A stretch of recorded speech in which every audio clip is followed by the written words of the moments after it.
Hi விபிஸ், அஸ்லாம் வலைக்கும். எல்லாம் எப்படி இருக்கீங்க? நம்ம இன்னைக்கு வந்து பார்த்தீங்கன்னா ஒரு ஸ்பெஷல் வீடியோ பார்க்க போகிறோம். உம்ரா விசாக்கு குரூப்பில் வரது பெஸ்ட்டா இல்லை நீங்கள் இண்டிவிஜுவலாக விசா எடுத்து வரது பெஸ்ட்டா அப்படின்னு சொல்லி கேட்டிருந்தீங்க.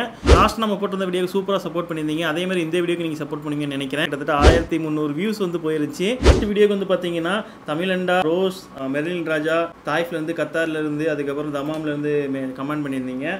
சிம்பிளி யாபு நஜ்ரான்லேருந்து கமெண்ட் பண்ணியிருந்தீங்க. அப்பாயிலேருந்து கமெண்ட் பண்ணியிருக்காரு மோட்டிவ் சொசைட்டி அப்படின்னு சொல்லிட்டு. அடுத்து நல்ல தகவல் ப்ரோ அப்படி தமாம்லேருந்து ஒருத்தர் சொல்லியிருக்காங்க. லைஃப் ஆஃப் ஜஸ்வின் கோபர்லேருந்து கமெண்ட் பண்ணியிருக்கீங்க. நம்ம சவுதியிலேருந்தே நிறைய பேர் பார்க்குறீங்க, எனக்கு ரொம்ப சந்தோஷமாக இருக்குது. இன்னும் இந்தியாவிலேருந்து பார்க்குறீங்கன்னா இந்தியாவிலேருந்து நீங்கள் எங்கேருந்து பார்க்குறீங்க அப்படிங்கிறதையும் கமெண்ட் பண்ணுங்கள். சவுதி அரேபியாவுக்கு அப்புறம் வந்து பார்த்தீங்கன்னா ஸ்ரீலங்காலேருந்து நிறைய பேர் பார்க்குறீங்களா? அங்கேருந்து பார்த்தீங்கன்னா கீழே வந்து கமெண்ட் பண்ணுங்கள், நானும் தெரிஞ்சுக்கிறேன். ஜென்ரலாகவே ஒரு கொஸ்டின் இருக்கும், ப்ரோ நம்ம வந்து சவுதி அரேபியாவில் வந்து எல்லா விசாவும் ஓப்பன் பண்ணி விட்டாங்க. உம்ரா விசா, விசிட் விசா, அப்புறம் டிரான்சிட்டில் உம்ரா பண்ணுற விசாலாம் இருக்குது. அதெல்லாம் நம்ம டேரெக்டாக வந்து உம்ரா பண்ணிட்டு போயிடலாமா, எதுக்கு நம்ம ட்ராவல்ஸில் போகணும் அப்படின்னு சொல்லி நிறைய பேர் கேள்வி கேட்குறீங்க. சவுதி அரேபியாவுக்கு நீங்கள் உம்ரா விசாவில் புக் பண்ணாலே எவ்வளோ கேட்குறாங்கன்னா 80,000 1,20,000 வரைக்கும் வந்து அவங்க அமௌண்ட் ஃபிக்ஸ் பண்ணுறாங்க.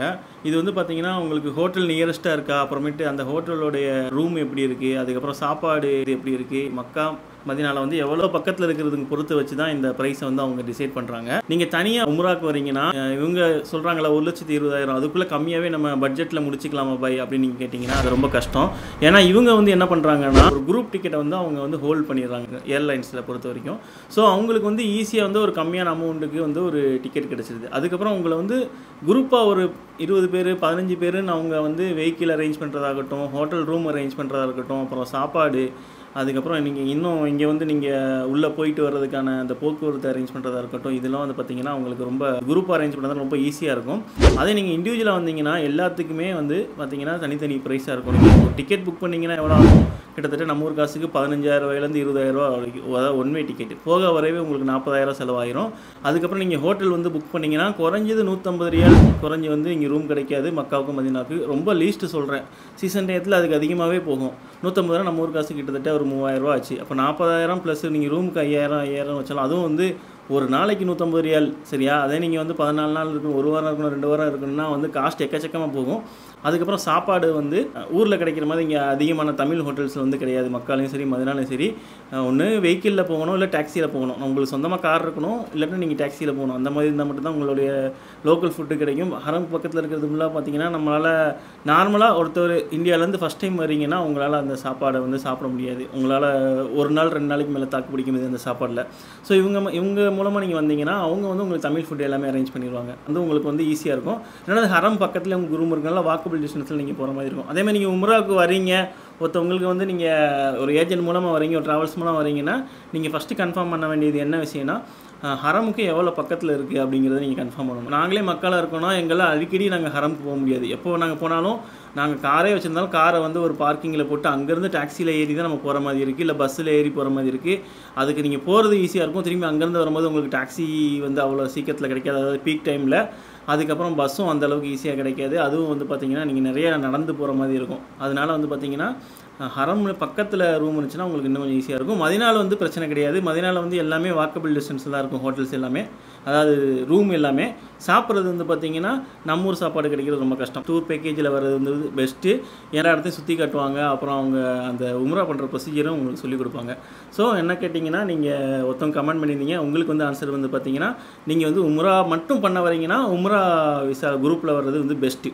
இல்லை ப்ரோ எனக்கு வந்து என் சொந்தக்காரங்க ஜித்தாவில் இருக்காங்க, இல்லை மக்காவில் இருக்காங்க, என் பையன் வேலை பார்க்குறாங்க, இல்லை எங்கள் பொண்ணு வேலை பார்க்குறாங்க, அவங்க கூட வந்து நான் தங்கிக்கிறேன், அவங்கக்கிட்ட வண்டி இருக்குது அப்படின்னா நீங்கள் தாராளமாக உம்ரா விசா எடுத்துகிட்டு இங்கே நீங்கள் விசா எடுத்துகிட்டு டிக்கெட் போட்டு ஜித்தாவில் வந்து இறங்கிட்டிங்கன்னா அவங்க வந்து உங்களுக்கு கேர் பண்ணிக்குவாங்க. அவங்க கேர் பண்ணும்போது வந்து பார்த்திங்கன்னா அவங்க ஆல்ரெடி ஃபேமிலி செட்டப்பு, சாப்பாடு, ரூமு எல்லாமே இருக்கும் பட்சத்தில் வந்து பார்த்திங்கன்னா உங்களுக்கு வந்து உம்ரா விசா எடுத்து நீங்கள் ஓனாக வர்றது பெட்டர். இப்போ நம்மளாம் வந்து என்ன பண்ணுவோம்னா நம்ம ஃபேமிலி, நம்ம அம்மாவோ இல்லை யாரையோ வந்து பார்த்திங்கன்னா நம்ம வந்து விசாவில் எடுப்போம். உம்ரா விசாவில் எடுத்து நம்ம வீட்டில் தங்க வச்சு நம்ம போகும்போது ஹரமுக்கு போகிறது, நம்ம உம்ரா பண்ணும்போது உம்ரா பண்ணுறது, அப்புறம் தொழுகணுன்னா தொழுகை கூட்டு போகிறது, இந்த மாதிரி வந்து பண்ணுறதுனால அது வந்து யாராச்சும் இருந்தாங்கன்னா உங்களுக்கு வந்து அது பெஸ்ட்டு. இல்லை எனக்கு யாருமே இல்லை, நான் தனியாக வந்து உம்ரா பண்ண சொன்னேன்னா அது வந்து உங்களுக்கு ரொம்ப கஷ்டமாக இருக்கும். செலவும் எக்கச்சக்கமாகும், ரொம்ப காஸ்ட்லியாகவும் இருக்கும். அது இந்த சீசன் டைமில் சொல்ல வேணாம், பயங்கரமாக இருக்கும்.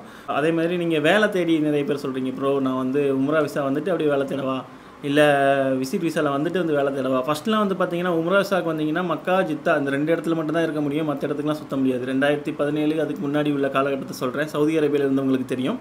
ஆனால் இப்போ அப்படி கிடையாது. நீங்கள் உம்ரா விசாவில் வந்தீங்கன்னா உம்ரா பண்ணிவிட்டு அந்த 3 மாதம் அந்த விசாவோட வேலிடிட்டி, நீங்கள் எவ்வளோ நாள் வேணால் சுற்றிக்கலாம். நீங்கள் ரியாத் போகலாம், தமாம் போகலாம், கோபூர் போகலாம், எங்கே வேணால் போகலாம். நீங்கள் வந்து அது வந்து நான் அஃபீஷியலாக சொல்ல முடியாது. நீங்கள் போகிறவங்க போய் நீங்கள் உங்களுடைய திறமையை காமிச்சு நீங்கள் வேலை தேடினா தேடிக்கலாம். ஆனால் நீங்கள் விசா கிடச்சி ஒன்ஸ் ஒரு கம்பெனி ஜாப் கிடச்சின்னா நீங்கள் திரும்பி வீட்டுக்கு போயிட்டு திரும்பி வர மாதிரி இருக்கும். இந்த தகவல் உங்களுக்கு பிடிச்சிருக்குன்னு நினைக்கிறேன். எங்கேருந்து இந்த வீடியோ பார்த்துக்கிட்டு இருக்கீங்க, தொடர்ந்து நீங்கள் பார்க்குறவங்களா இருந்தால் நாங்கள் தொடர்ந்து பார்க்குறோம் ப்ரோ அப்படின்னு சொல்லி கமெண்ட் பண்ணுங்கள். நம்ம சேனலில் வந்து பார்த்தீங்கன்னா வியாழக்கிழமை ஈவினிங், சண்டேல எப்போயாவது மார்னிங்கோ இல்லை ஈவினிங்கோ போட்டுட்ருக்கோம் வீடியோ. அடுத்தடுத்து நம்ம இந்த மாதிரி இன்ஃபர்மேட்டிவ் வீடியோஸை வந்து ஒரு நாள் விட்டு ஒரு நாள் போடலான்னு இருக்கேன். அதை பற்றி நீங்கள் என்ன நினைக்கிறீங்க அப்படிங்கிறத கீழே கமெண்ட் பண்ணுங்கள். நம்ம என்ன டைமில் போட்டால் உங்களுக்கு ஈஸியாக இருக்கும் பார்க்குறதுக்கு அப்படிங்கிறதையும் கமெண்ட் பண்ணுங்கள். நான் முடிஞ்சால் வந்து அடுத்தடுத்து ஒரு வாரத்திலே, இப்போ நம்ம இன்றைக்கி வந்து ஷூட் பண்ணுற இன்றைக்கி வந்து வெள்ளிக்கிழமை, ஒரு 4 வீடியோ டாப்பிக்கில் பேசிவிட்டு அப்படியே ஒரு நாள் விட்டு ஒரு நாள் போடலாம் அப்படின்னு நினச்சிட்டு இருக்கேன். நீங்கள் வந்து கீழே வந்து அதை கமெண்ட்டில் சொல்லுங்கள், நம்ம அதை அப்படியே ஃபாலோ பண்ணிடுவோம். ஓகேவா? ஃபஸ்ட் டைம் நம்ம சேனலில் பார்க்குறீங்கன்னா இந்த வீடியோக்கு ஒரு லைக் போட்டு சப்ஸ்கிரைப் பண்ணிடுங்க. மறக்காமல் அந்த நோட்டிஃபிகேஷனை கிளிக் பண்ணி வச்சுருங்க. அடுத்து ஒரு வீடியோவில் சூப்பரான வீடியோவில் பார்ப்போம். பாய். அஸ்ஸலாமு அலைக்கும்.